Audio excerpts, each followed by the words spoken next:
मेरे प्यारे दोस्तों, मैं संजय कुमार SKGKGS चैनल में आपको हार्दिक स्वागत करता हूं। आशा करता हूं कि आप सभी लोग बहुत अच्छे होंगे और आप लोग की पढ़ाई बहुत अच्छे से चल रही होंगी। दोस्तों, आज हम लोग पढ़ने वाले हैं SK झा सर की सामान्य विज्ञान, जो सभी एग्ज़ाम के लिए अति महत्वपूर्ण बुक है। यह बुक 2024 की एडिशन है, यानी यह बुक अपडेटेड है और आने वाले सभी एग्ज़ाम के लिए बहुत ही इम्पोर्टेंट है।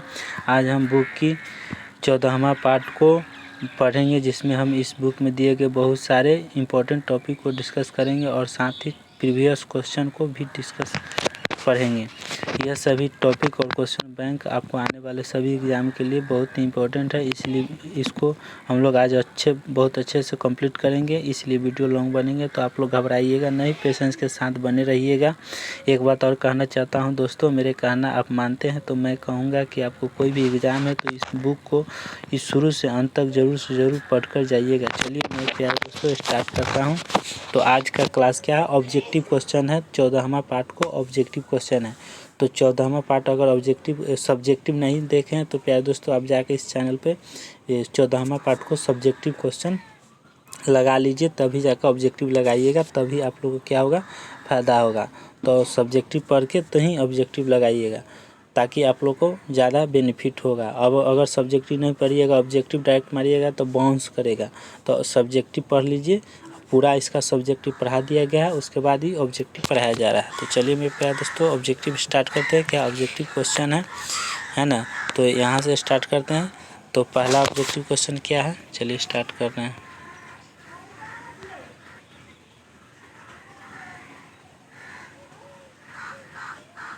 चलिए पहला क्या है मेरे प्यारे दोस्तों,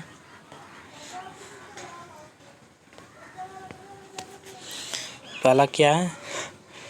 बहु विखंडन द्वारा जनन करता है। क्या करता है? बहु विखंडन द्वारा जनन करता है।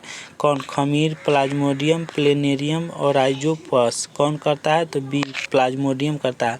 बहु विखंडन द्वारा जनन कौन करता है? तो प्लाज्मोडियम करता है। 2 number, lichen plant dash division से संबंधित है। लाइकेन प्लांट जो है डैश डिवीजन से संबंधित है। किससे संबंधित है?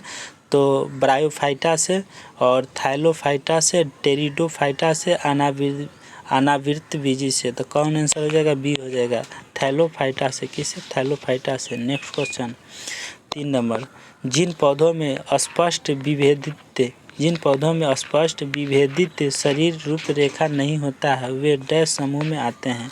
कौन सा समूह में आते हैं? जिन पौधों में स्पष्ट विभेदित शरीर रूपरेखा नहीं होता है, वे डैश समूह में आते हैं। कौन है? ब्रायोफाइटा, जिम्नोस्पर्म्स, सी टेरिडोफाइटा, डी थैलोफाइटा। तो कौन सा आंसर हो जाएगा? डी हो जाएगा, थैलोफाइटा। नेक्स्ट क्वेश्चन है, इनमें से कौन सा एक सेप्रोट्रोफ है? करा है कि कौन सा एक जो है सेप्रोट्रोफ है। 4 ऑप्शन में से कौन सा है जो सेप्रोट्रोफ है? तो सेप्रोट्रोफ कौन सा है मेरे प्यारे दोस्तों? तो आप लोग बताइए कमेंट बॉक्स में। तो आंसर हो जाएगा ए कबूतर, बी कुकुरमुक्ता, सी पुरुष, डी शैवाल। तो आंसर हो जाएगा बी कुकुरमुक्ता। नेक्स्ट क्वेश्चन, पादपों के किस समूह के अंतर्गत सबसे साधारण केंद्रिक संरचना वाले पादप आते हैं? क्या है? पादप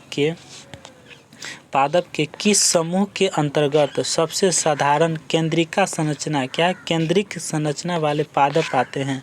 तो ए में हो गया टेरिडोफाइटा, बी में हो गया थैलोफाइटा, सी में हो गया ब्रायोफाइटा, डी में हो गया जिम्नोस्पर्म। तो आंसर हो जाएगा बी, थैलोफाइटा जो है पादप किस समूह के अंतर्गत आता है? सबसे साधारण केंद्रिक संरचना वाले पादप आते हैं Thallophyta. Next question number 6, bread बनाने में इस्तेमाल किया जाने वाला खमीर है। ब्रेड बनाने में इस्तेमाल किया जाने वाला खमीर कौन सा है? तो ए हो जाएगा, क्या हो जाएगा? क्यूनन के लिए उत्प्रेरक के रूप में कार्य करता है। तो ऑप्शन ए हो जाएगा आंसर। ठीक है। नेक्स्ट क्वेश्चन 7 नंबर, निम्नलिखित में से किस प्रकार के प्रजनन में पूर्ण वयस्क छोटे जीव अपने जनक शरीर से अलग हो जाते हैं और एक नया स्वतंत्र जीव बनते हैं? मतलब किस प्रकार के प्रजनन में पूर्ण वयस्क छोटे जीव अपने जनक शरीर से अलग हो जाते हैं और एक नया स्वतंत्र जीव बनते हैं? तो ऑप्शन ए विखंडन, बी बहु विखंडन, सी पुनर्जनन, क्या है? पुनर्जनन और डी हो गया मुकुलन। तो आंसर हो जाएगा मुकुलन। क्या हो जाएगा, मुकुलन हो जाएगा। नेक्स्ट क्वेश्चन आ जाइए। मशरूम एक डैश है, मशरूम एक क्या है मेरे प्यारे दोस्तों, तो अवपंक फफूंदी है, कवक है, जानवर है, पौधा है। तो मशरूम एक क्या है, एक कवक है। क्या है मेरे प्यारे दोस्तों, एक कवक है। बी आंसर हो जाएगा। चलिए नेक्स्ट क्वेश्चन। शैवाल निम्नलिखित में से किस समूह से संबंधित है। शैवाल जो है किस समूह से संबंधित है। टेरिडोफाइटा से, थैलोफाइटा से, आवृतबीजी से, ब्रायोफाइटा से। तो किससे संबंधित है, शैवाल जो है किस समूह से संबंधित है, तो थैलोफाइटा से संबंधित है। सवाल जो है थैलोफाइटा से संबंधित है। Next 10 number. निम्नलिखित में से क्या बीजाणु निर्माण द्वारा प्रजनन करता है। बीजाणु निर्माण द्वारा प्रजनन करता है, तो राइजोपस, ब्रायोफाइलम, क्या प्लेनेरिया, हाइड्रा। तो आंसर हो जाएगा ए, राइजोपस। Next question. कवक की कोशिका भित्ति बनी होती है। कवक की कोशिका भित्ति किस चीज़ की बनी होती है, तो काइटिन की बनी होती है। किसका, काइटिन की बनी होती है। Next question 12 number. 12 नंबर है कवक कोशिका भित्ति। कवक कोशिका भित्ति कड़ी जटिल शर्करा से बनी होती है, जिससे डैश कहते हैं। कवक कोशिका भित्ति कड़ी जटिल शर्करा से बनी होती है, जिससे डैश कहते हैं। क्या कहते हैं, काइटिन कहते हैं। क्या, काइटिन कहते हैं। A. Next question.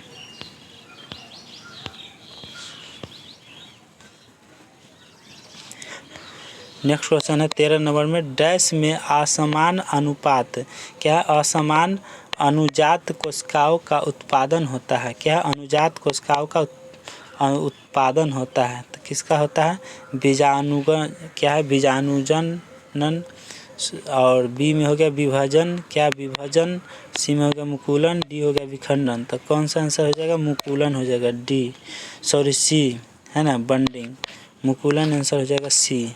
Next question 14 number में। मुकुलन के माध्यम से अलैंगिक प्रजनन किसमें होता है। मुकुलन के माध्यम से अलैंगिक प्रजनन किसमें होता है, तो प्लेनेरिया में, प्लाज्मोडियम में, अमीबा में, ईस्ट में। तो ईस्ट में हो जाएगा। Next question D. निम्नलिखित में से कौन से जीव ब्रेड माल्ट, क्या है, ब्रेड माल्ट के रूप में भी जाने जाते हैं। ब्रेड माल्ट के रूप में जाने जाते हैं, तो राइजोपस जाने जाते हैं। क्या, राइजोपस। ए आंसर हो जाएगा। नेक्स्ट क्वेश्चन आ जाइए। अगला क्वेश्चन है ऐसे कवक जो अपने भोजन के लिए विशेषकर कीड़ों पर निर्भर रहते हैं, उन्हें क्या कहा जाता है। मतलब ऐसे कवक जो अपने भोजन के लिए विशेषकर कीड़ों पर, किस पर, कीड़ों पर निर्भर रहते हैं, उन्हें क्या कहा जाता है। तो उन्हें क्या कहा जाता है मेरे प्यारे दोस्तों, तो उन्हें कहा जाता है एंटोमैथोजेनिक कहा जाता है। नेक्स्ट क्वेश्चन आ जाइए 17 नंबर। निम्नलिखित, क्या निम्न में से कौन सा पौधा थैलोफाइटा समूह में वर्गीकृत नहीं है। थैलोफाइटा समूह में वर्गीकृत नहीं है, तो कौन है, रिक्सिया। कौन, रिक्सिया। बी आंसर हो जाएगा। 18 नंबर में। महासागरों में मौजूद शैवालों की विशाल मात्रा किसका अंतहीन स्रोत उत्पन्न कर सकती है। तो मीथेन, महासागर तापीय ऊर्जा, सागर लहर ऊर्जा, नाभिकीय ऊर्जा। तो आंसर हो जाएगा मीथेन। ए। डैश समूह के पौधों को सामान्यतः शैवाल कहा जाता है। डैश समूह के पौधों को सामान्यतः शैवाल कहा जाता है। तो option A gymnosperm, B thallophyta, C pteridophyta, D bryophyta. तो आंसर हो जाएगा B thallophyta. Next question 20 number. शैवाल सबसे प्राचीनतम पौधे हैं और विशेष रूप से डैश में पाए जाते हैं। शैवाल जो है सबसे प्राचीनतम पौधा है। शैवाल जो है सबसे प्राचीनतम पौधा है और विशेष रूप से डैश में पाया जाता है। किस में पाए जाते हैं, तो पानी में पाया जाता है। शैवाल कहाँ पाया जाता है, पानी में, नमी में, जहाँ नमी रहता है ज़्यादा, और पानी में शैवाल सबसे ज़्यादा पाए जाते हैं। ठीक है। Next question.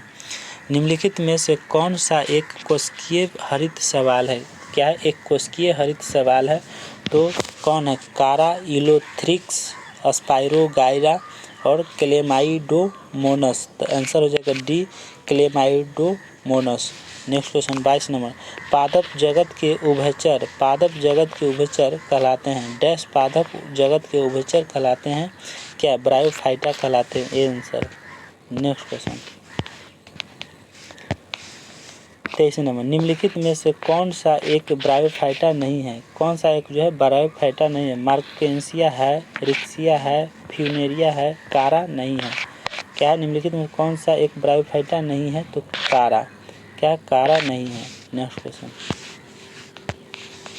वे पौधे जिनमें पौधे के विभिन्न भाग उपस्थित नहीं होते हैं, मतलब वह पौधे जिनमें पौधे के विभिन्न भाग उपस्थित नहीं होते हैं उसे डैश समूह से संबंधित है। किससे संबंधित है? फेनोरोगेम से, थैलोफाइटा से, टेरिडोफाइटा से, ब्रायोफाइटा से। तो किससे संबंधित है? तो बी हो जाएगा, थैलोफाइटा से।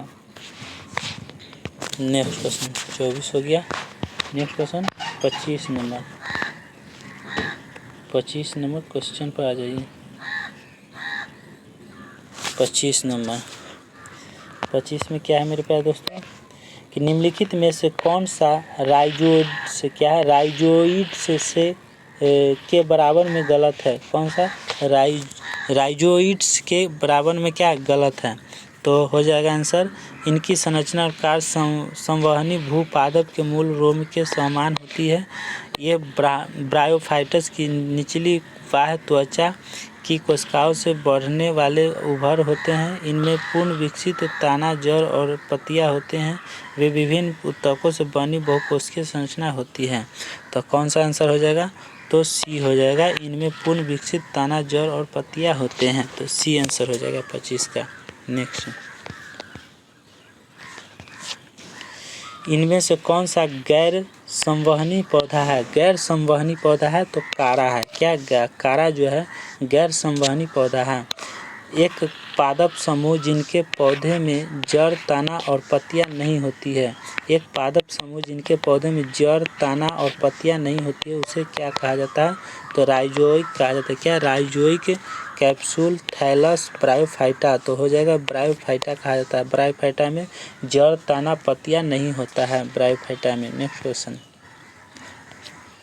निम्नलिखित प्लांट में से कौन सा प्लांट बॉडी है जो जड़ों, तना और पत्तियों में अलग नहीं है?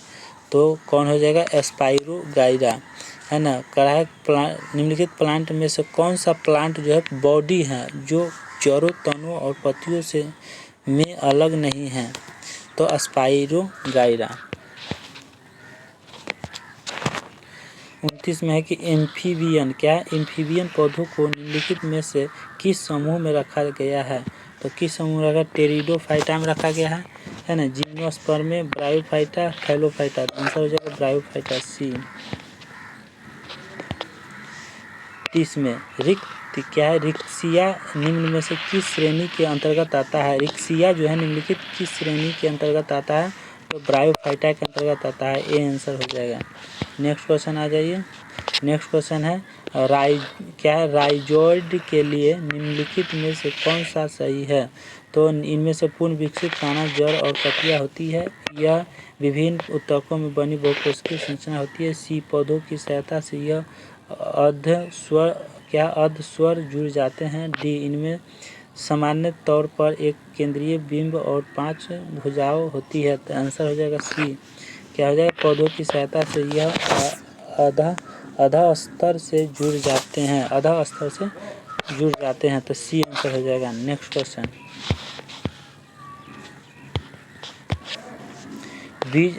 बीज रहित संवहनी पौधे होते हैं जो स्वतंत्र गैमेटोफाइटा और स्पोरोफाइटा चरणों के साथ एक अद्वितीय जीवन चक्र समझा करता है, जिनके संवहनी पौधों सहित आमतौर पर समान विशेषताओं के कारण एक साथ चर्चा की जाती है। तो आंसर है अनावृतबीजी, टेरिडोफाइटा, ब्रायोफाइटा और आवृतबीजी। तो आंसर हो जाएगा टेरिडोफाइटा। नेक्स्ट, टेरिडोफाइटा समूह के पौधों में नहीं पाए जाते हैं। वो फूल, क्या है? फूल जो है समूह के रूप में समूह के पौधों में नहीं पाया जाता है। नेक्स्ट, निम्नलिखित में से कौन से पौधे जो है थैलोफाइटा समूह से संबंधित नहीं है? कौन से पौधे जो है थैलोफाइटा समूह से संबंधित नहीं है? तो कौन है? क्लैडोकोरा, कारा, इलोथेरिक्स और मार्सिलिया। कौन हो जाएगा? डी हो जाएगा, मार्सिलिया आंसर। चलिए अगला क्वेश्चन आ जाइए मेरे प्यारे दोस्तों। 35 नंबर क्या है? 35 नंबर आ जाइए। ब्रायोफाइटस क्या है? ब्रायोफाइटस की निचली बाह्य त्वचा क्या है? बाह्य त्वचा है ना, एपिडर्मल कोशिकाओं से बढ़ने वाले उभार को डैश कहा जाता है? क्या कहा जाता है? राइजॉइड कहा जाता है। क्या? राइजॉइड, राइजॉइड कहा जाता है। नेक्स्ट क्वेश्चन आ जाइए। 36 में निम्नलिखित में से किस पौधे को ब्रायोफाइटा के वर्ग में शामिल किया गया है? किस पौधे को ब्रायोफाइटा के वर्ग में शामिल किया गया है? तो सी, रिक्सिया को शामिल किया गया है। नेक्स्ट, स्पाइरोगाइरा और प्लेनेरिया में डैश होता है। स्पाइरोगाइरा और प्लेनेरिया में डैश होता है। क्या होता है? निषेचन, विखंडन, पुनर्जनन, बीजांत द्वारा प्रजनन। तो क्या हो जाएगा आंसर? विखंडन हो जाएगा, बी हो जाएगा आंसर। डैश संवहनी ऊतक वाले पहले जमीन पौधे थे। डैश संवहनी ऊतक वाले पहले जमीनी पौधे थे। क्या थे? टेरिडोफाइटा थे, बी आंसर हो जाएगा। नेक्स्ट क्वेश्चन 39 नंबर, निम्नलिखित में से किस पौधे में गुप्त प्रजनन अंग पाए जाते हैं? गुप्त प्रजनन अंग पाए जाते हैं तो मार्सिलिया में पाए जाते हैं, ए। नेक्स्ट क्वेश्चन, निम्नलिखित में से कौन से पौधे में आवरण रहित बीज पाए जाते हैं? आवरण रहित बीज पाए जाते हैं तो चारण, क्या? चारा, फुनेरिया, मार्सिलिया और देवदार। तो देवदार में जो है पौधे में आवरण रहित बीज पाए जाते हैं। आवरण रहित बीज पाए जाते हैं देवदार पौधे में। नेक्स्ट क्वेश्चन है, डैश नगन बीज होते हैं। क्या? डैश जो है नगन बीज होते हैं। तो कौन होता है? पाइनस, नींबू, गाजर, गेहूँ। तो क्या होता है? पाइनस जो होता है, पाइनस नगन बीज होते हैं। क्या होते हैं? नगन बीज होते हैं। 42 में निम्न में से कौन सा समूह जो है अनावृत बीज उत्पन्न करता है? कौन सा समूह जो है अनावृत बीज उत्पन्न करता है?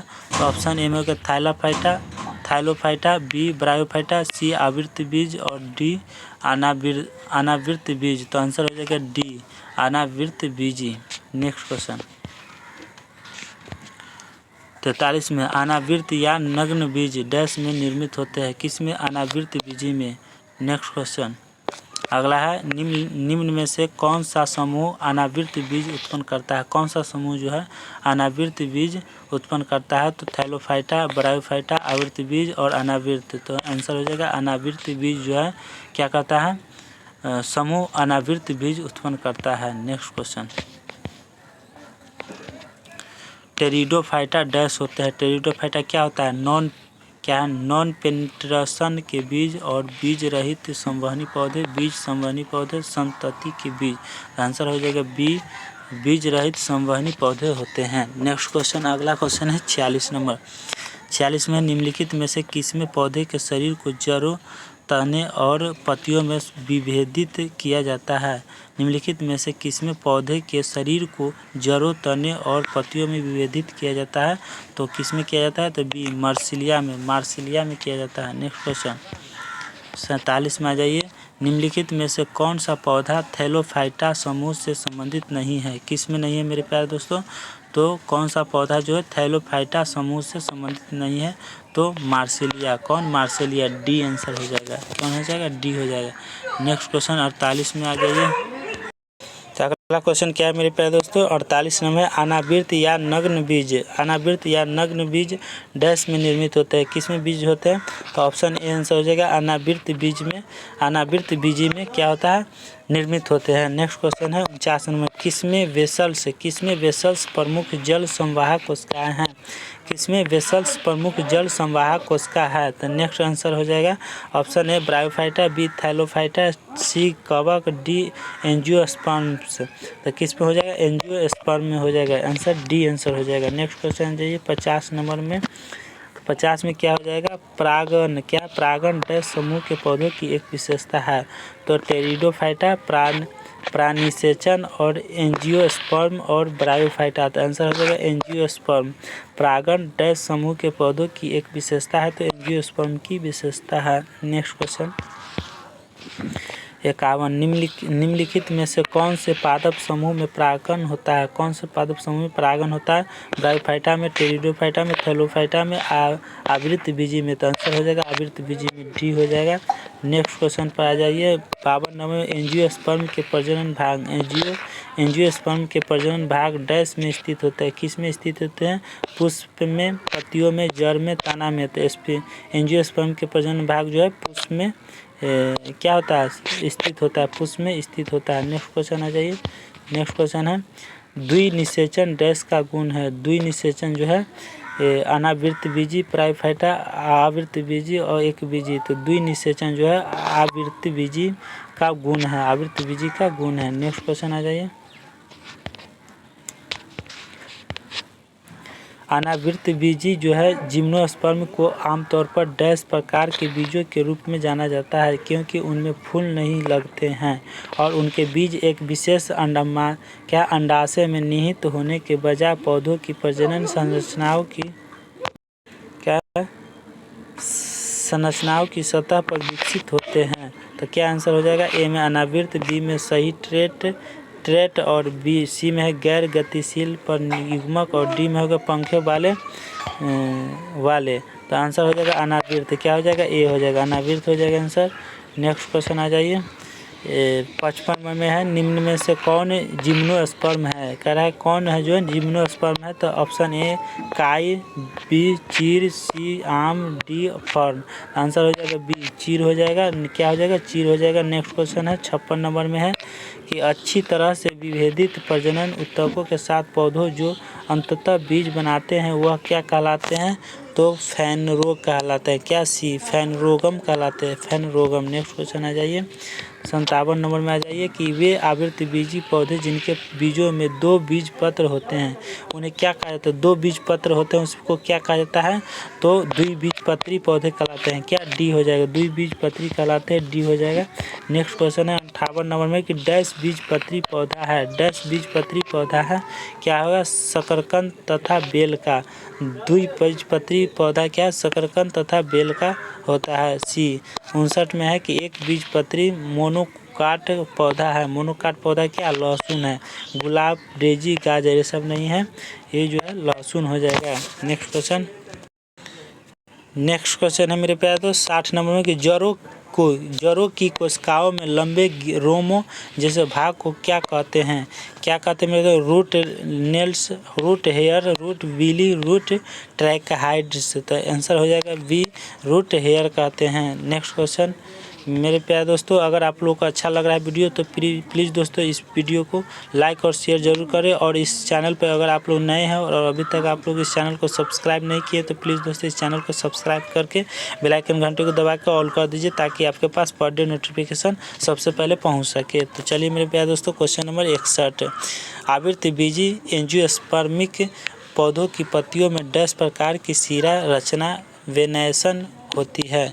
क्या होती है? 2 होती है। कितने प्रकार की? 2 प्रकार की होती है। नेक्स्ट क्वेश्चन आइए। 62 नंबर डैश के प्रजनन संबंधी भाग फूल में स्थित होते हैं? क्या स्थित होते हैं? एंजियोस्पर्म्स स्थित होते हैं, डी हो जाएगा, एंजियोस्पर्म्स स्थित होते हैं। नेक्स्ट क्वेश्चन आ जाइए। किसी पौधे के वनस्पतिक भाग डैश होते हैं? किसी पौधे के वनस्पतिक भाग क्या होते हैं? डैश होते हैं, जड़, तने और पत्तियाँ। बी हो गया जड़, पत्तियाँ और फूल। सी हो गया जड़, तने और फूल। डी हो गया पत्तियों, तने और फूल। तो क्या है? किसी पौधे के वनस्पतिक भाग डैश होते हैं? तो ये हो गया, पहले जड़ होगा, तब तने होगा, तब पत्तियाँ होगा। ठीक है। नेक्स्ट 64 पौधों का कौन सा हिस्सा गैसों के आदान प्रदान में सहयोग करता है? कौन करता है? तना, जड़, कलियाँ, पत्तियाँ। तो पत्तियाँ करता है। पौधे का कौन सा हिस्सा जो है गैसों के आदान प्रदान में सहयोग करता है? तो पत्तियाँ करता है। नेक्स्ट क्वेश्चन आ जाइए। 65 नंबर में आ जाइए। क्या पौधों में गैसों का आदान प्रदान डैश के माध्यम से होता है? किसके माध्यम से होता है? रंध्र, कोलेनकाइमा और स्क्लेनकाइमा और पैरेनकाइमा। तो आंसर हो जाएगा रंध्र से होता है। नेक्स्ट क्वेश्चन हो जाएगा। नेक्स्ट क्वेश्चन है रंध्र स्थित होते हैं? रंध्र स्थित कहाँ होता है? तो पत्तों में होता है। अभी पढ़ा है, पत्तों में होता है। नेक्स्ट क्वेश्चन 67 फलों का एक मादान क्या है? डैश फूलों का एक क्या है? मादा प्रजनन अंग है। पंखुड़ी, पुंकेसर, ब्राह्मदल और स्त्री केसर। तो स्त्री केसर क्या है? फूलों का एक माता प्रजनन अंग है। नेक्स्ट क्वेश्चन आ जाइए 68 नंबर। डैश अंडक का एक भाग नहीं है, तो कौन नहीं है? वर्तिकाग्र और अंडाशय, पुंकेसर और स्टाइल। तो आंसर हो जाएगा पुंकेसर। क्या है? पुंकेसर हो जाएगा। नेक्स्ट क्वेश्चन आ जाइए 69 नंबर। खाना बनाने एवं स्वाद हेतु प्रयोग किया जाने वाला अदरक एक राइजोम है जो डैश है। क्या है? एक भूमिगत ताना है। क्या है? एक भूमिगत ताना है। नेक्स्ट क्वेश्चन आ जाइए 70 नंबर में है। हम आलू के पौधों का कौन सा भाग खाते हैं? तो ताना खाते हैं। आलू के पौधे के कौन सा भाग खाते हैं? तो ताना खाते हैं। Next question. डैश एक एकलिंग पुष्प होता है। कौन सा पौधा जो है एकलिंग पुष्प होता है? तो ये पपीता। पपीता क्या है? एकलिंगी पुष्प होता है। नेक्स्ट क्वेश्चन आ जाइए। अगला क्वेश्चन है 72 मतलब 72 में है। निम्नलिखित में से गलत कथन चुनें। पत्तियों में कोशिकाओं की ऊपरी और निचली परत को क्या कहते हैं? तो आंतरिक भागों की रक्षा करती है? नहीं। पानी की मात्रा को नियंत्रित करती है? नहीं। भोजन का संश्लेषण करती है? सही है। गैसों का आदान प्रदान करता है? नहीं। तो आंसर क्या हो जाएगा? सी हो जाएगा। Next question.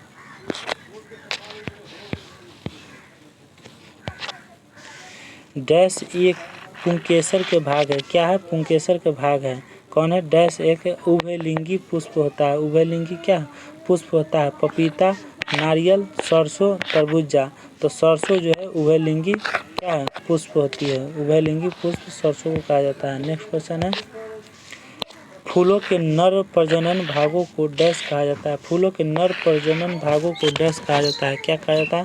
पुंकेसर कहा जाता है। बी आंसर हो जाएगा। 75 निम्नलिखित में से कौन सा पुष्प के माध्यम में स्थित होता है? तो सी हो जाएगा। क्या हो जाएगा? कार्पल। क्या है? कार्पेल हो जाएगा। नेक्स्ट क्वेश्चन क्या है 76 का। डैश एक फूल के प्रजनन का भाग कौन सा है? एक फूल का प्रजनन का भाग कौन सा है मेरे प्यारे? तो पुंकेसर और कार्पिल्स, कैलिक्स और कार्पिल्स, कैलिक्स और कोरोला और पुंकेसर। तो आंसर क्या हो जाएगा मेरे प्यारे दोस्तों? ये हो जाएगा पुंकेसर और कार्पल्स। Next question. प्रजनन के लिए फूलों में आवश्यक अंग कौन सा है? प्रजनन के लिए फूलों में आवश्यक अंग कौन सा है? तो कौन सा है मेरे प्यारे दोस्तों? तो ये हो जाएगा ब्राह्मदल और पुंकेसर। दूसरा है पुंकेसर और स्त्री केसर। ब्राह्मदल और पंखुड़िया। डी में है पंखुड़िया और स्त्री केसर। तो आंसर हो जाएगा बी पुंकेसर और स्त्री केसर। Next question. फूलों के हिस्से जिस आधार पर उपस्थित होते हैं, फूलों के हिस्से जिस आधार पर उपस्थित होते हैं उसे क्या कहते हैं? उसे पुष्पासन कहते हैं। क्या कहते हैं? पुष्पासन कहते हैं। Next question. परागकण किसमें पाए जाते हैं? परागकण किसमें पाए जाते हैं? तो वर्तिकाग्र में, बीजांड में, परागकोश में, पुष्प गुहा में। तो परागकण कहा जाता है सी। परागकोश में कहा जाता है सी। नेक्स्ट क्वेश्चन है। इनमें से कौन सा उभयलिंगी फूल है? उभयलिंगी फूल कौन सा है? तो सरसों जो है उभयलिंगी फूल है। नेक्स्ट क्वेश्चन आ जाइए 81 में। पुष्प में स्त्री केसर के शीर्ष भाग को क्या कहा जाता है? पुष्प में स्त्री केसर के शीर्ष भाग को क्या कहा जाता है? तो बीजांड, पुंकेसर, पराग, वर्तिकाग्र, स्टिग्मा। तो क्या कहा जाता है? तो बी हो जाएगा वर्तिकाग्र कहा जाता है। नेक्स्ट है। पुष्प का मादा जनन अंग कहलाता है। तो डी कार्पेल कहा जाता है। नेक्स्ट क्वेश्चन आ जाइए। अगला क्वेश्चन है कि डैश पौधों का नर प्रजनन अंग है। डैश पौधों का नर प्रजनन अंग क्या है? वर्तिकाग्र है, वर्तिकाग्र है और अंडकाशय है और पुंकेसर है। तो क्या हो जाएगा? पुंकेसर हो जाएगा आंसर 83 का। नेक्स्ट क्वेश्चन आ जाइए 83 के बाद 84 नंबर आ जाइए। नेक्स्ट क्वेश्चन 84 नंबर आ जाइए। 84 में है। डैश पौधों के बीज में एक खाद्य भंडार के रूप में कार्य करता है। क्या कार्य करता है मेरे प्यारे? तो बीजांड, बीजपत्र, प्रांकुर और मूलांकुर। तो बीजपत्र हो जाएगा। बी हो जाएगा। नेक्स्ट क्वेश्चन है। टमाटर क्या है? टमाटर एक क्या है? फल है। टमाटर एक क्या है? फल है। नेक्स्ट क्वेश्चन आ जाइए। इनमें से किससे समानता फल के रूप में प्रयोग नहीं किया जाता है? इनमें से किससे समानता फल के रूप में प्रयोग नहीं किया जाता है? तो किसको, स्ट्रॉबेरी, अंगूर, नाशपाती, टमाटर। तो क्या हो जाएगा, डी हो जाएगा। टमाटर का जो है प्रयोग फल के रूप में प्रयोग नहीं किया जाता है। इनमें से किसे समानता फल के रूप में प्रयोग नहीं किया जाता है, तो टमाटर को, डी हो जाएगा। 87 निम्नलिखित में से कौन सा बहुबीजी फल नहीं है, बहुबीजी फल नहीं है। तो पपीता, सेब, लीची, अनार। तो लीची जो है क्या है, बहुबीजी, क्या बहुबीजी फल नहीं है। नेक्स्ट क्वेश्चन 88 में निम्नलिखित में से कौन सा भाग जो है वनस्पतिक जनन में हिस्सा नहीं लेता है। क्या है, कह रहा है कौन सा भाग जो है वनस्पतिक जनन में हिस्सा नहीं लेता है, तो कौन है, फूल होगा। क्या, डी हो जाएगा, फूल आंसर। चलिए आगे 89 निम्न में से कौन सा बीज अंकुरण के दौरान आगामी प्ररोह में विकसित होता है। क्या प्ररोह में विकसित होता है, तो कौन होगा, प्रांकुर हो जाएगा। क्या, प्रांकुर, बी आंसर हो जाएगा। चलिए 90 नंबर क्वेश्चन पर आ जाइए। केले का खाने योग्य भाग, केले के खाने योग्य हिस्सा क्या कहलाता है, तो क्या कहलाता है, तो बी है, फल। अतः फल भीति और मध्य फल भीति कहा जाता है। क्या है मेरे पास, इंडोकार्प एंड मेसोकार्प कहा जाता है। नेक्स्ट क्वेश्चन आ जाइए अगला।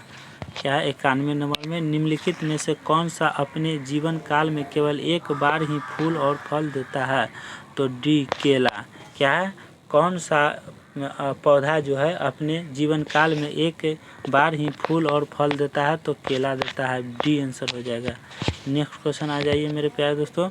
92 में पौधे भविष्य के लिए खाद्य को बीज पत्र, पौधे जो है भविष्य के लिए खाद्य को बीज पत्र डैश में संग्रहित करते हैं, किस में संग्रहित करते हैं, तो ऑप्शन ए हो जाएगा, क्या है, प्यूमियल हो जाएगा, रेडिकल हो जाएगा, कोटिलेडोन हो जाएगा, भ्रूण हो जाएगा। तो आंसर क्या हो जाएगा, सी, कोटिलेडोन हो जाएगा। नेक्स्ट क्वेश्चन आ जाइए 93 नंबर में डैश स्थितियों में वाष्पोत्सर्जन कम हो जाता है, तो सी, उच्च आर्द्रता में कम हो जाता है। 94 में डैश पादप का एक वर्धी भाग, क्या वर्धी भाग नहीं है, तो फल जो है एक पादप का एक वर्धी भाग नहीं है। नेक्स्ट क्वेश्चन आ जाइए 94। तो अब आ जाइए 95 क्वेश्चन नंबर, कितना, 95 नंबर। 95 नंबर आ जाइए। गार्ड कोशिकाओं में डैश प्रवाहित होने पर वे फूल जाते हैं, जिससे स्टोमेटा का छिद्र खुला जाता है। गार्ड कोशिकाओं में क्या है, गार्ड कोशिकाओं में डैश प्रभावित होने पर वे फूल जाते हैं, जिसमें क्या स्टोमेटा का छिद्र खुल जाता है, उसे क्या कहते हैं, पानी कहते हैं। क्या कहते हैं, पानी कहते हैं। नेक्स्ट क्वेश्चन आ जाइए। डैश पौधे, क्या है, पौधे डैश द्वारा अतिरिक्त जल से छुटकारा पा सकते हैं। क्या छुटकारा पा सकते हैं, तो किससे, वाष्पोत्सर्जन से, किससे, वाष्पोत्सर्जन से छुटकारा पा सकते हैं। नेक्स्ट क्वेश्चन है निम्नलिखित में से कौन सा एक फलीदार पौधा है। क्या फलीदार पौधा है, तो मटर जो है एक फलीदार पौधा है। नेक्स्ट टमाटर, गोभी, आलू, मटर, तो मटर जो है एक फलीदार पौधा है, ठीक है। नेक्स्ट क्वेश्चन, अगला क्वेश्चन है पौधों में जलवाष्प के रूप में जल की हानि को क्या कहा जाता है। पौधों में जलवाष्प के रूप में जल की हानि को क्या कहा जाता है, तो उत्सर्जन, श्वसन, गैस विनिमयन, वाष्पोत्सर्जन। तो डी हो जाएगा, वाष्पोत्सर्जन कहलाता है। Next question 99 number. पौधों की पत्तियों में मौजूद रंध्रों के माध्यम से होने वाली जल हानि को क्या कहा जाता है, तो डी, वाष्पोत्सर्जन कहा जाता है। क्या, वाष्पोत्सर्जन कहलाता है। नेक्स्ट क्वेश्चन आ जाइए 100 नंबर में। वन डैश द्वारा वातावरण में नमी को बढ़ाते हैं। वन जो है डैश द्वारा वातावरण में नमी को बढ़ाते हैं, तो सी, वाष्पोत्सर्जन। क्या हो जाएगा आंसर, वाष्पोत्सर्जन जो है नमी को बढ़ाते हैं। नेक्स्ट क्वेश्चन 101 पौधों में डैश अवशोषण और ऊपरी गतिविधियों में जड़ों से पत्तियों तक पानी और खनिजों के संरक्षण में मदद करता है, तो कौन करता है मेरे प्यारे दोस्तों, वाष्पोत्सर्जन करता है। कौन, वाष्पोत्सर्जन करता है। नेक्स्ट क्वेश्चन आ जाइए 102 प्रकाश संश्लेषण के दौरान बने उत्पादन कौन से हैं। प्रकाश संश्लेषण के दौरान बने उत्पादन कौन से हैं, तो कौन से हैं मेरे प्यारे दोस्तों, तो ए हो जाएगा, ग्लूकोज, जल और ऑक्सीजन हो जाएगा, ए आंसर हो जाएगा। नेक्स्ट क्वेश्चन आ जाइए 103 नंबर में। क्या है फोटोसिंथेसिस के किस स्तर पर ग्लूकोज का निर्माण होता है, किस स्थिति पर ग्लूकोज का निर्माण होता है? तो रोशनी पर निर्भर प्रतिक्रिया होता है। नेक्स्ट क्वेश्चन है 104। वाष्पोत्सर्जन डैश के द्वारा होता है, किसके द्वारा होता है? रंध्र के द्वारा होता है। 105। पौधों की पत्तियों से पानी के वाष्पीकरण को क्या कहते हैं? तो ट्रांसपाइरेशन कहते हैं। ए आंसर हो जाएगा, ट्रांसपाइरेशन हो जाएगा। नेक्स्ट क्वेश्चन है 106। निम्नलिखित में से कौन सा प्रकाश संश्लेषण के लिए आवश्यक नहीं है? तो ऑक्सीजन जो है प्रकाश संश्लेषण के लिए आवश्यक नहीं है। 106। 107 नंबर आ जाइए, 107 में आ जाइए, 107 में हो जाएगा रंध्र क्या है मेरे प्यारे दोस्तों? फाइटोहार्मोन क्या है? फाइटोहार्मोन क्या है? छीनने के लिए इस्तेमाल किए जाने वाला रसायन है, रोगों नियंत्रित करने वाले पदार्थ है, प्रकाश संश्लेषण के लिए इस्तेमाल किए जाने वाले पदार्थ है। और डी में होगा शारीरिक प्रक्रियाओं को प्रभावित करने वाली पौधों द्वारा संश्लेषित नियामक है। तो आंसर हो जाएगा सी, प्रकाश संश्लेषण के लिए इस्तेमाल किए जाने वाले पौधों पदार्थ है। क्या पदार्थ है? नेक्स्ट क्वेश्चन आ जाइए मेरे प्यारे दोस्तों 108 नंबर। क्या 108 नंबर? तो 108 में क्या है? डैश हार्मोन के विसरण के कारण पौधे जो है जड़ की दूसरी तरफ मुड़ जाते हैं। जड़ की जो है दूसरी तरफ क्या मुड़ जाते हैं? ऑक्सीजन के कारण। किस कारण? ऑक्सीजन के कारण। नेक्स्ट क्वेश्चन आ जाइए 9। पौधों में बौनापन निम्नलिखित में से किसके उपचार द्वारा नियंत्रित किया जाता है? जो पौधों में जो बौनापन हो जाता है वो किसके उपचार द्वारा नियंत्रित किया जा सकता है? तो जिबरेलिक अम्ल के द्वारा किया जा सकता है। नेक्स्ट क्वेश्चन है 110। प्रकाश संश्लेषण की प्रक्रिया में पौधे किस ऊर्जा का उपयोग करते हैं? प्रकाश संश्लेषण की प्रक्रिया में पौधे जो है किस ऊर्जा का उपयोग करते हैं? तो किस ऊर्जा का उपयोग करते हैं मेरे प्यारे दोस्तों? तो करते हैं सौर ऊर्जा, रासायनिक ऊर्जा, गतिज ऊर्जा, ऊष्मीय ऊर्जा। तो सौर ऊर्जा का प्रयोग करते हैं। ए आंसर हो जाएगा। नेक्स्ट क्वेश्चन है 111। निम्नलिखित में से कौन सी प्रक्रिया कार्बन डाइऑक्साइड वातावरण से हटाती है? क्या वातावरण से होता है? प्रकाश संश्लेषण। 112। किस प्रक्रिया में ऑक्सीजन वायु में मुक्त होता है? किस प्रक्रिया में ऑक्सीजन जो है वायु में क्या होता है? मुक्त होता है। तो ए प्रकाश संश्लेषण। क्या प्रकाश संश्लेषण? ए आंसर हो जाएगा। नेक्स्ट क्वेश्चन आ जाइए 113। पौधों के मामले में मिट्टी से अवशोषित किया गया नाइट्रेट क्या कहलाता है? तो क्या कहलाता है? यूरिया में परिवर्तित हो जाता है। यूरिया नाइट्रोजन में परिवर्तित हो जाता है, अमीनो एसिड में परिवर्तित हो जाता है और अमीनो एसिड में परिवर्तित हो जाता है। तो क्या आंसर हो जाएगा मेरे प्यारे दोस्तों? तो बी हो जाएगा, मुक्त नाइट्रोजन में परिवर्तित हो जाता है। नेक्स्ट क्वेश्चन आ जाइए 114 नंबर। 114 में आ जाइए कि कोशिका विभाजन से संबंधित है। डैश जो है कोशिका विभाजन से संबंधित है। तो कौन?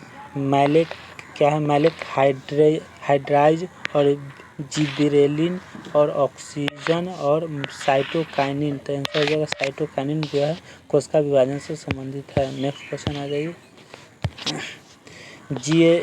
जिएटिन का उत्पादन डैश में होता है और इसे जाइलम से डैश तक पहुंचाया जाता है और जहां यह कोशिका विभाजन को बढ़ावा देता है उसे क्या कहते हैं? जड़ों टहनी कहा जाता है। क्या? जड़ों टहनी। नेक्स्ट क्वेश्चन बी हो गया। नेक्स्ट क्वेश्चन है 16 नंबर। क्या 16 नंबर? निम्नलिखित में से कौन रंध्रों के बाद बंद होने और पत्तियों के गिरने में मदद करता है? वो क्या करता है? एब्सिसिक अम्ल करता है। कौन करता है? एब्सिसिक अम्ल करता है। नेक्स्ट क्वेश्चन आ जाइए। अगला क्वेश्चन है 116 हो गया। 116 के बाद कितना आ जाएगा? 117। क्या है? 117 नंबर क्वेश्चन है। 117 नंबर पर आ जाइए। वृद्धि हार्मोन कार्य करता है। वृद्धि हार्मोन जो है कार्य करता है किस पर? कभी कभी विकास प्रोत्साहक के रूप में, बी कभी कभी विकास प्रोत्साहक और कभी कभी विकास अवरोधक के रूप में, सी हमेशा विकास अवरोधक के रूप में, डी हमेशा विकास प्रोत्साहक के रूप में। आंसर हो जाएगा डी, हमेशा विकास प्रोत्साहक के रूप में करता है। नेक्स्ट क्वेश्चन 118 नंबर आ जाइए कि पौधों का सार्वभौमिक प्रक्रिया ऑक्सीन है। पौधों का सार्वभौमिक प्रक्रिया ऑक्सीन है। तो क्या हो जाएगा आंसर? तो डी हो जाएगा IAA है। क्या? IAA है।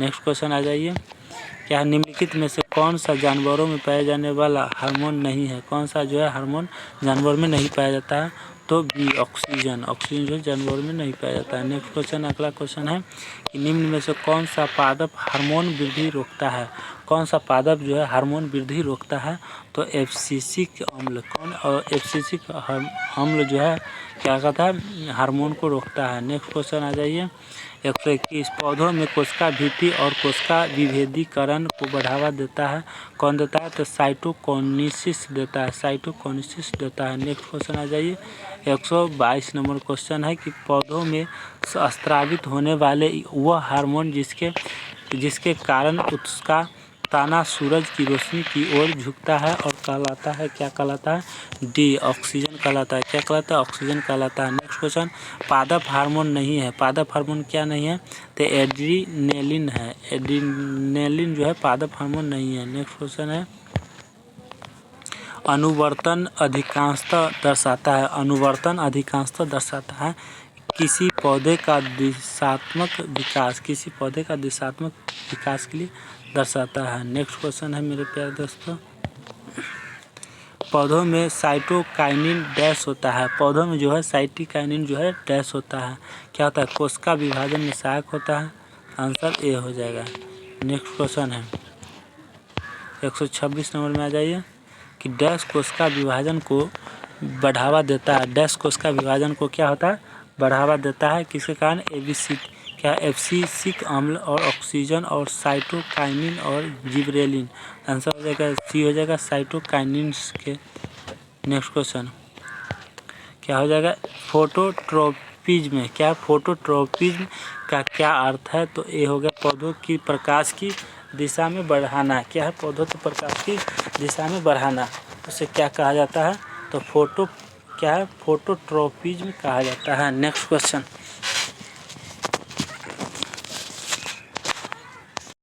नेक्स्ट क्वेश्चन है मेरे प्यारे दोस्तों 128 में, पौधों के किसी अंग की वृद्धि जब किसी विशिष्ट उद्दीपक की ओर, क्या उद्दीपक की ओर होती है, तो इस प्रक्रिया को कहा जाता है, क्या कहा जाता है मेरे प्यारे दोस्तों, तो धनात्मक अनुवर्तन कहा जाता है, धनात्मक अनुवर्तन कहा जाता है। नेक्स्ट क्वेश्चन आ जाइए, नेक्स्ट क्वेश्चन है 129 नंबर में, जब पौधे के भाग की वृद्धि प्रकाश की अनुपस्थिति में होती है, तो इस प्रक्रिया को क्या कहा जाता है मेरे प्यारे दोस्तों, तो सी हो जाएगा, ऋणात्मक प्रकाशानुवर्तन कहा जाता है, ऋणात्मक प्रकाशानुवर्तन कहा जाता है, प्रकाशानुवर्तन कहा जाता है। नेक्स्ट क्वेश्चन आ जाइए, नेक्स्ट क्वेश्चन आ जाइए 130 नंबर में, पौधे प्रजनन की किस विधि द्वारा, पौधे प्रजनन की किस विधि द्वारा उत्पन्न होते हैं जिसमें आनुवंशिकीय रूप से सभी गुण पौधों में होते हैं, तो कौन है, वर्धी जनन, ए हो जाएगा आंसर।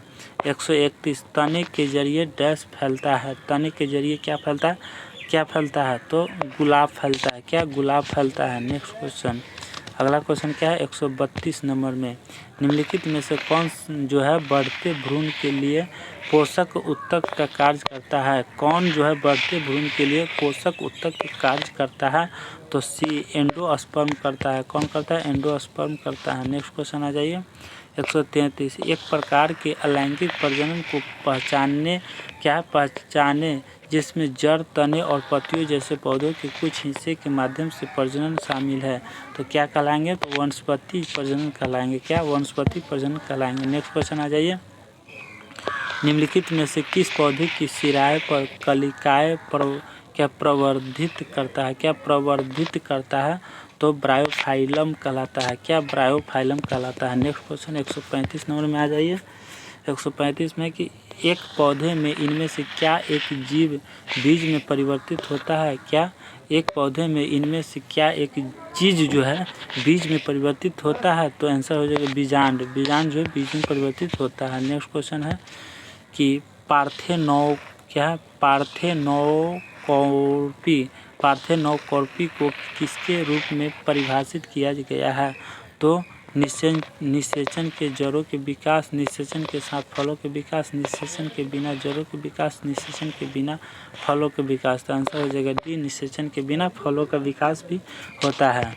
नेक्स्ट क्वेश्चन मेरे प्यारे दोस्तों 137 क्रॉस परागण के लिए निम्नलिखित में से कौन सा परागण के कारक नहीं है?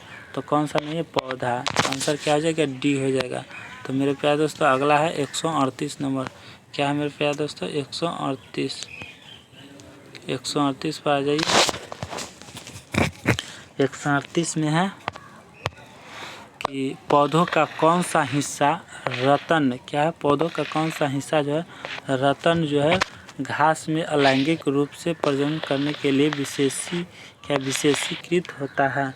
तो कौन होता है? फूल, जड़, तना, पत्ते। तो तना हो जाएगा सी। Next question 139। क्या है मेरे प्यारे दोस्तों? एक प्रसुप्त, क्या है? एक प्रसुप्त या टारमेंट भूषण, क्या? टारमेंट भ्रूण द्वारा सामान्य, एक प्रसुप्त या डारमेंट भ्रूण द्वारा सामान्य विकास के आरंभ अथवा पुनर्ग्रहण को डैश कहा जाता है? क्या कहा जाता है मेरे प्यारे दोस्तों? तो बीज निष्क्रियता, फलों का गुच्छा और फ्रूट सेट, अंकुरन और फलों का पकना। तो क्या कहलाएगा? अंकुरन, सी अंकुरन कहलाएगा। नेक्स्ट क्वेश्चन आ जाइए। एक फूल के परागकोश से वर्तिकाग्र, एक फूल के परागकोश से वर्तिकाग्र तक परागणों के स्थानांतरण को डैश कहा जाता है? क्या कहा जाता है? तो पुनर्जनन कहा जाता है। पुनर्जनन, वाष्पोत्सर्जन, यौन प्रजनन, परागण। क्या कहलाएगा? परागण कहलाएगा। डी है। नेक्स्ट क्वेश्चन आ जाइए मेरे प्यारे दोस्तों। फसल के पौधे के वे समूह जो वानस्पतिक पद्धति से उपजाते हैं, वानस्पतिक है ना, वानस्पतिक पद्धति से उपजाते हैं, तो क्या कहलाते हैं? आलू, पपीता और केला। गन्ना, आलू और केला। तो आंसर हो जाएगा बी जो है फलों के पौधों के वे समूह जो वानस्पतिक पद्धति से उपजाते हैं उसे गन्ना, आलू, केला कहते हैं। गन्ना, आलू, केला कहते हैं। नेक्स्ट क्वेश्चन आ जाइए। नेक्स्ट क्वेश्चन है मेरे प्यारे दोस्तों कि किस प्रकार का पुनर्जनन अधिक विविधता ला सकता है? तो बीजांड द्वारा जनन, पुनर्जनन, लैंगिक और मुकुलन। तो क्या हो जाएगा? लैंगिक हो जाएगा। क्या हो जाएगा? लैंगिक आंसर हो जाएगा। नेक्स्ट क्वेश्चन आ जाइए। परागकण डैश के द्वारा उत्पन्न किया जाता है? परागकण जो है परागकोश के द्वारा उत्पन्न किया जाता है। नेक्स्ट क्वेश्चन, निम्नलिखित में से कौन सा पौधे के तने के माध्यम से प्रजनन करता है? तो कौन सा जो है पौधे के तने के माध्यम से प्रजनन करता है? तो क्या हो जाएगा? ब्रायोफाइलम। क्या? ब्रायोफाइलम, गुलाब, इमली और ब्रायोफाइटा। तो कौन सा पौधे के तने के माध्यम से प्रजनन करता है? तो गुलाब। क्या करता है? गुलाब। नेक्स्ट क्वेश्चन 44 हो गया।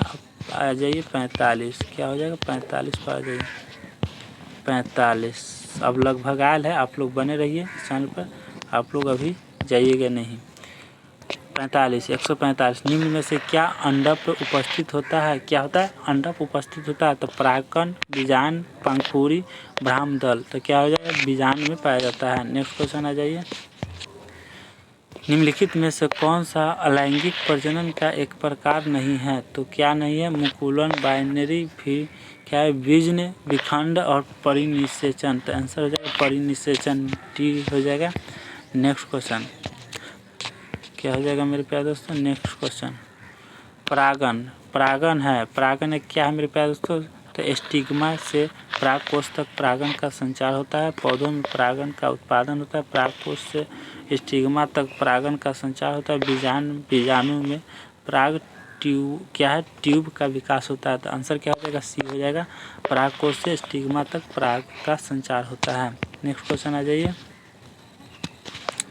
अगला क्वेश्चन है कि प्रकाश संश्लेषण की प्रक्रिया में जारी होने वाली ऑक्सीजन कहाँ से आता है? तो क्लोरोफिल, जाइलम, कार्बन डाइऑक्साइड, पानी। तो कहाँ से आता है? पानी, डी पानी से आता है। नेक्स्ट क्वेश्चन आ जाइए। 149 नंबर।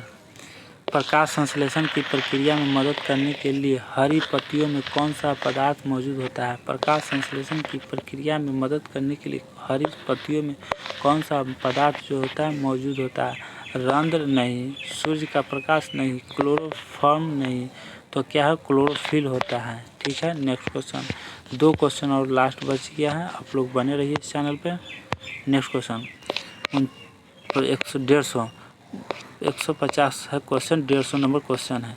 पौधों में शर्करा का सामान्य प्रवाही रूप है। पौधों में शर्करा का सामान्य प्रवाही रूप डैश है, क्या है? तो ग्लूकोज है, गैलेक्टोज है, सुक्रोज है, फ्रुक्टोज है। कौन सा आंसर हो जाएगा? सुक्रोज होगा, सी हो जाएगा। 150 का सी हो जाएगा। 151 नंबर क्वेश्चन, लास्ट क्वेश्चन है, 151 है। क्या है मेरे प्यारे दोस्तों? लास्ट क्वेश्चन है, 151 है। तो चलिए बताता हूँ। पौधों में पानी का अवशोषण। पौधों में पानी का अवशोषण मूल रोम द्वारा एक प्रक्रिया से होता है। पौधों में पानी का अवशोषण मूल रोम द्वारा एक प्रक्रिया से होता है, वह कहलाती है, क्या कहलाती है मेरे प्यारे दोस्तों? श्वसन, वाष्पोत्सर्जन, परासरण, स्वेदन। क्या? स्वेदन। तो क्या कहलाएगा मेरे प्यारे दोस्तों? तो आंसर हो जाएगा सी, परासरण कहलाएगा। क्या? परासरण कहलाएगा। तो मेरे प्यारे दोस्तों आज का क्लास यहीं तक, ऑब्जेक्टिव क्वेश्चन समाप्त हो गया। तो मेरे प्यारे दोस्तों अगर आप लोग इस क्वेश्चन को अगर आप लोग अच्छे तरह से देख लिए हैं, अगर पढ़ लिए हैं, तो आप लोग को याद हो गया होगा मेरे प्यारे दोस्तों। अगर नहीं होगा तो इसको देखने से पहले आप सब्जेक्टिव को देख लीजिए। पार्ट 1 वीडियो है, पार्ट 1 देख लीजिए, तब इसको पार्ट 2 को इसको पढ़ लीजिए, ताकि आप लोग का कॉन्सेप्ट और ऑब्जेक्टिव दोनों क्या होगा? क्लियर हो जाएगा। तो चलिए मेरे प्यारे दोस्तों, अगर आप लोग इस चैनल पर नए हैं और अभी तक आप लोग चैनल को सब्सक्राइब नहीं किए हैं, तो प्लीज़ दोस्तों जाते जाते कम से कम चैनल को सब्सक्राइब कर लीजिए। सभी लोग से विनती करता हूं मेरे प्यारे दोस्तों, जितने भी नए जो जुड़े हैं वो सभी नए से हम अनुरोध करते हैं कि प्लीज़ दोस्तों इस चैनल को ज़रूर से ज़रूर सब्सक्राइब कर लीजिए, ताकि आपको पर डे सबसे पहले अपडेट मिल सके। तो चलिए मेरे प्यारे दोस्तों चलते हैं, आज का क्लास यहीं तक चलते हैं। बाय बाय, जय हिंद, जय भारत।